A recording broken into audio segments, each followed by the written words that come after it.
I'm Mike Work, and I'm the executive pastor of creative arts at Sun Valley Community Church. Sun Valley uses digital strategies incredibly different today than we did even a year ago. We really are one church that meets in soon to be 6 locations. We realized that our approach to live stream just wasn't going to continue to work for us. We needed a much more stable platform. In the past, just being honest, our streaming service was an afterthought. The room experience got everything. So we made sweeping changes pretty quickly to not only our platform, moving to Resi, but our processes of how we did things, because we knew that we had to be thinking about church through the eyes of somebody sitting at home in their living room. And so just watching and the way our camera shots were before and all that, kind of spectator church wasn't going to cut it anymore. We had to think about how we were going to produce a service so that it did engage. I found that it doesn't matter whether your music is loud or soft. For the most part, nobody's sitting at home singing on the couch. The question is, are they thinking about the words? Are they leaning in with the song? Are they following? Does it help in the arc of the service or not? And so we pre-produce all of our music, and even to this day, we pre-produce all the music. We have special hosting that we shoot just for online. We're studying when do people join us and when do people leave, and making programming adjustments based on our findings. But we've been encouraged to learn that our people actually arrive early, and for the most part, they stay all the way through to the end of the service. We in our department have to think about how do we create things that invite people to lean forward as opposed to go make waffles. One of the things that I have found so helpful about Resi is that it's a platform that actually just does its job.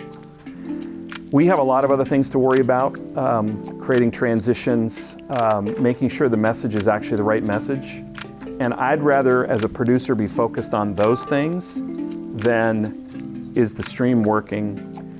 Did Casa Grande get its stuff? Oh, did they have to go to backup this weekend? I mean, all of those things. About 10 minutes before the service, we do some banter, because we found that surprisingly people were coming in early, and rather than just them coming in and seeing a service coming screen or playing a little video loop, we thought, well, let's just find ways to engage with them. So we put our hosts up and they just kind of bantered back and forth. Then at the top of the hour, we show a video that gives somebody, if they've never been to Sun Valley, it gives them a little picture of what the church is. People engage with us through worship. We come back to our most important announcements come right before the message, and that's because that's when the greatest number of people are with us. And those announcements are specifically about people's next steps in connecting. It's very intentional. It's very much part of our overall communication strategy for the year.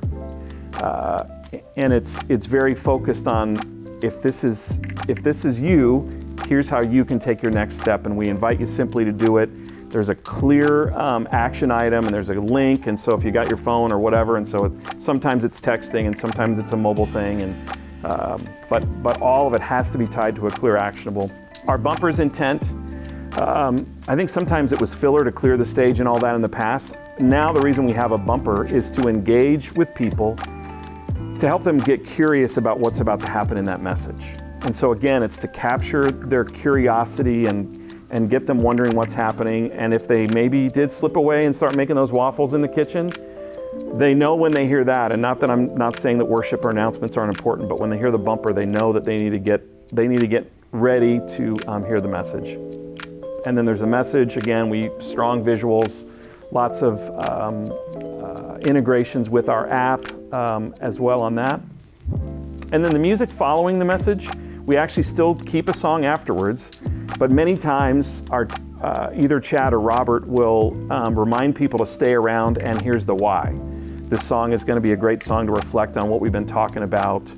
And then our hosts will come right at the end of that song real quick and just say, hey, don't forget. And I mean, it's like a 30-second don't forget. So we always kind of try to assume as we create our programming that people have the remote in their hand and that they're considering going someplace else. And so we're trying to keep it moving. We're trying to keep them curious about what's next so that they actually lay it down and stay with us all the way through the whole service.